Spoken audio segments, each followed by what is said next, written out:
game as well. And look, we know what's on the line for Matt Stafford.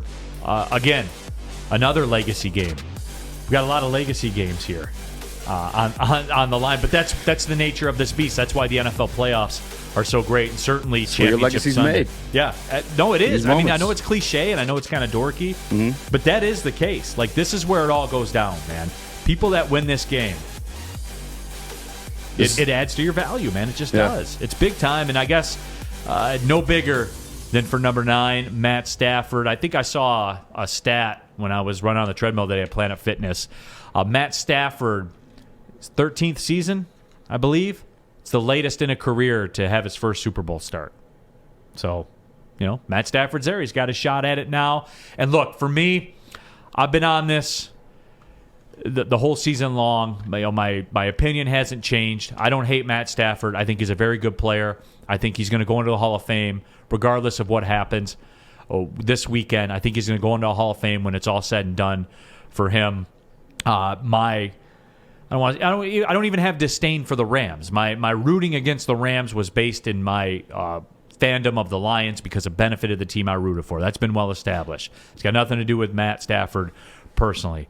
Through all of that, I think the LA Rams will break through. I think they'll beat the 49ers in this game, and it just keeps coming back to it with me, and they haven't let me down yet. In all the spots I've looked to them, they haven't let me down yet. It got dicey for a minute in that Tampa Bay game, but Aaron Donald, Jalen Ramsey, those are the guys. We talk about Jimmy G being a game manager or Jimmy G being lucky and all that kind of stuff. Then the Rams defense should have no problem asserting themselves this week. So do the 49ers, based on everybody's thoughts here, what I was told, do the 49ers, do they struggle to get into double digits offensively in this game? I believe so, yeah. I think one of the biggest things heading into this game, I don't know if a lot of people are aware, but Trent Williams, the number 1 overall tackle in the NFL, in my opinion, and PFF's opinion as well, ranked number 1 all across the line. He allows them to be so versatile in that running game. Like, they're just so nasty with it. You'll see the same formation like 7 times in the same game, but it's different. I mean, obviously, it's how football is played, right? But no one does it like Kyle Shanahan. It's just the wrinkles within his offense are disgusting, and Trent Williams is a big part of that. Other than that, like, you have some more injuries too. Like Deebo Samuel practiced this week, yes, but big thing I remember from last week's game is him hopping off the field. George Kittle banged up; he was hurt too last week. Jimmy G banged up throughout the postseason too. Like, the Rams deserve to be here. They played phenomenal football. I think the only team to cool them off is themselves, and you saw that last week with Cam Akers, but.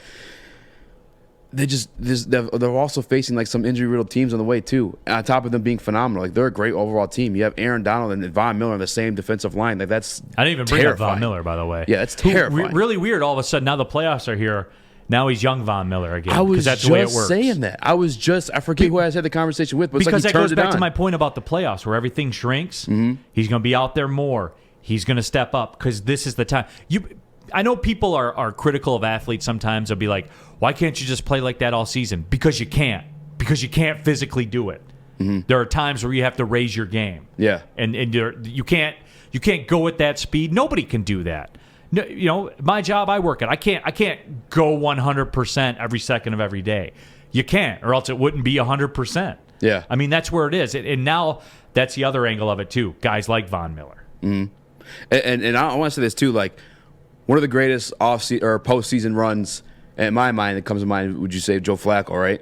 When he won the Super Bowl? Sure. So I did a little bit of homework last night because I think Stafford, as much as I've been a truther in his time here, Detroit, and the playoff games he's had, no matter what you say about what he's doing now, he wasn't performing like he is now.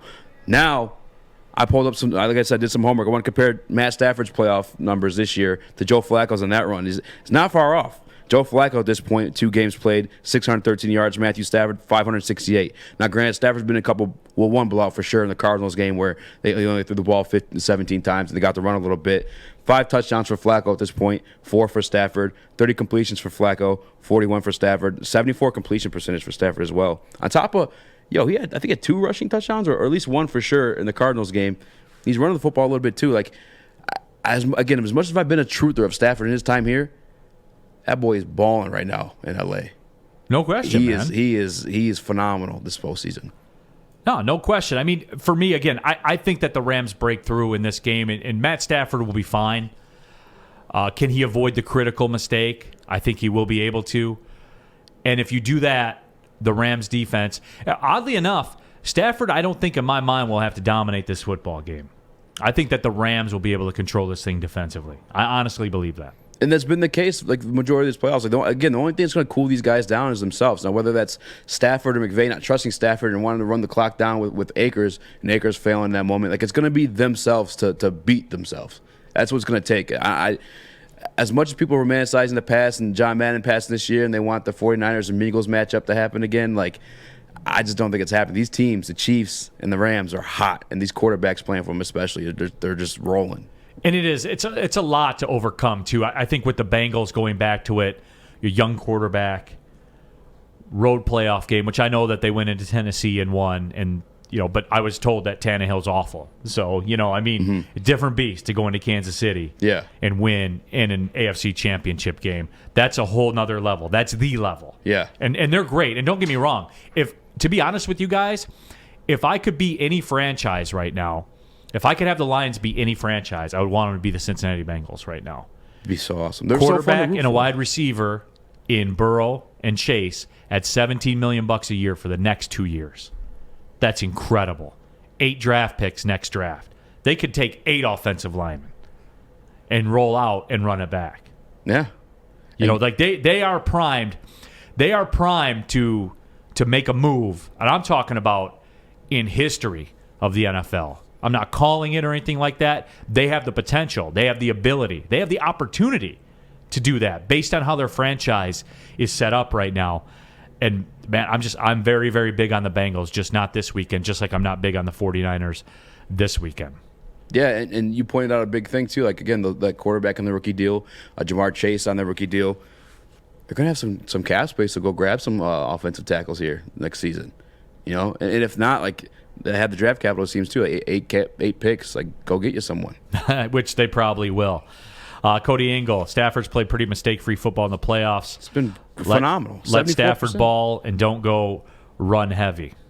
And, it's for me, that's the only way I think that the 49ers can stay in this football game is the Rams offense is going to have to turn it over. Like, they're going to have to help. I think that's the thing with the Bengals, and that's usually the case with the road team when you get to the conference championship game, is when you're on the road, you need help from the home team. And when I say you need help, you need them to make mistakes and to aid your cause. Because even good football teams, even teams that have made it this far, they still need that help. Just like the Bengals certainly needed that help from Tannehill last week. That's why they won. Yeah. That third pick kind of sealed it. I mean, they got themselves, too, when they went for it on 2. For what seemed like no reason, the Titans last week. But I 100% agree. That's why I said the only thing to cool down the Rams is going to be the Rams. And, hey, it can happen. Like, we've all been here 12 years watching Matthew Stafford. We see him throw plenty of interceptions. L.A. got to witness it, too, in the back half of the season. Like, it can happen. And it seems like they can't really rely on Cam Akers to close out the game either, because how many fumbles did he have last week? 2 or 3? He had 2, and I was about to say the Rams cooled themselves off last weekend. They tried every which way to barf all over themselves. And with that, too, though, is like the Niners and their offensive output. Like, I don't know if it's going to be there because they're banged up. Trent Williams, like, again, I think is like what makes them or helps them be them. He's going against Von Miller, who's turning it up again, like we said. Aaron Donald, and then his weapons are injured on top of that. Debo, Kittle, everyone's banged up, man. Debo. I'm going to tuck mine in. Daniel Gray. And I was actually looking for a point like this because this is a very, very fair point by Daniel Gray. The Rams' undersized defensive line always struggles with the 49ers' offensive line. 49ers will stuff the ball down their throat and control the Rams' line once again. And that has been the narrative. When the 49ers have won, it has been because, like you looked at the last game where the Rams coughed up that big lead. Mm-hmm. Rams put up some points early in that game. 49ers made some adjustments, man, and just started pounding their offensive line. And that's what they do. And again, going back to it, I am a big fan of Nick. I think Nick Bosa, he'd be up there. Like, if you could have any guy in the NFL, if you could just pluck anybody, I mean, he would be up there as far as like the first non-quarterback that I would take. I'm a huge Nick Bosa guy. Yeah. And he's a dynamic player. And that's where that's the other angle, I think, for the 49ers to have success in this game. And that is true. Like, I love Aaron Donald, and I love what the Rams do defensively, and I'm a big Jalen Ramsey slappy. 100% a Jalen Ramsey slappy. They can be pushed around. They can be. Whitworth is back, too, for the Rams. They're starting left tackle. Yeah. I mean, I don't know, man. And I just saw in the chat, too, Shanahan owns McVay, and that's absolutely true. 6-0 heading into this game, if I'm what not is mistaken. it about that? Dude, so actually, McVay used to work under Shanahan as his assistant. He was his quality control guy. Actually, I was telling you this before the show. I was into the podcast. Sean McVay's got a podcast, him and Peter Schrager, and they had Shanahan on there. And that may be part of it. Shanahan's kind of, held McVay's hand throughout becoming a head coach or developing in this league. He's a smart guy, a brilliant guy, Sean McVay is. I don't want to discredit him. He's obviously a phenomenal coach, but like a lot of the stuff that he's learned has been from another phenomenal coach in Kyle Shanahan. And he just knows what the hell's going on in his head because he's taught half of it, That could be it, but also they never played in this type of moment. Right. One funky Lions fan, the Bengals have had a little luck with the whistles, too, and that's a factor. Like, this happens. One time. It's there. I mean, it's there, dude. Yeah. That ain't going to happen for him in Kansas City. No, that's not going to happen. Like, that game ain't even where they talk. Like, Kansas City's going to serve him up on a platter, and we're going to be rooting for him next year again, though. I don't know. See, I don't know if they're going to, quote-unquote, crush them by, like, 30 points or anything like that. I just think that... By 20. Okay. Again, I just think that the Chiefs will get up early and the Bengals will feel that pressure. You know what I'm saying? And they'll have to constantly be catching up. Yeah. I just think that that's the way it's going to go. Now, granted, Chiefs come out, get the ball first, they make a mistake, Bengals score. Now they're dictating the terms. The game could take on a totally different identity. I mean, just off the top of my head, kind of my feel, like what's in my gut with it. I kind of think that's the way that's going to go, where the Chiefs will score first. The Bengals will have to play catch-up, and it just won't work out for them. Because, the 3rd and 3, man.